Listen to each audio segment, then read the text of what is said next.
Bu sual fəzada düz xətlər və müstəvilər mövzusuna aiddir.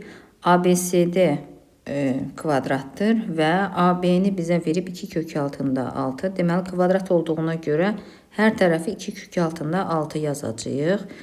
Sonra BM-i verib bizə 1.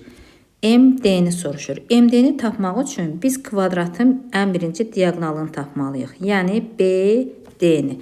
Bu zaman kvadratın diaqonalı tərəfin kök altında 2 mislidir. Yazıram mən BD bərabərdir 2 kök altında 6 vurulsun kök altında 2. Bərabərdir 2 kök altında 12.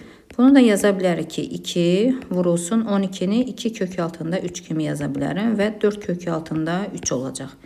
Biz bunu tapmaq üçün deməli BM ilə BD də perpendikulyar olacaq bir-birinə. Yazıram BM perpendikulyardır BD-yə.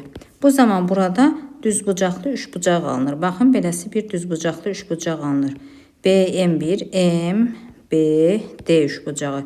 Buranı isə tapdıq 4 kök altında 3. Biz MD-ni tapmaq üçün Pifaqor teoremini tətbiq edə bilərik. MD bərabərdir kök altında katetlərin kvadratları cəmi. Yəni 1-in kvadratı 1, üstə gəl. 4 kök altında 3-ün kvadratı 48 olacaq. Kök altında 49, bundan da kök 7 çıxacaq. Deməli, MD bərabərdir 7 sm. Cavab 7 sm.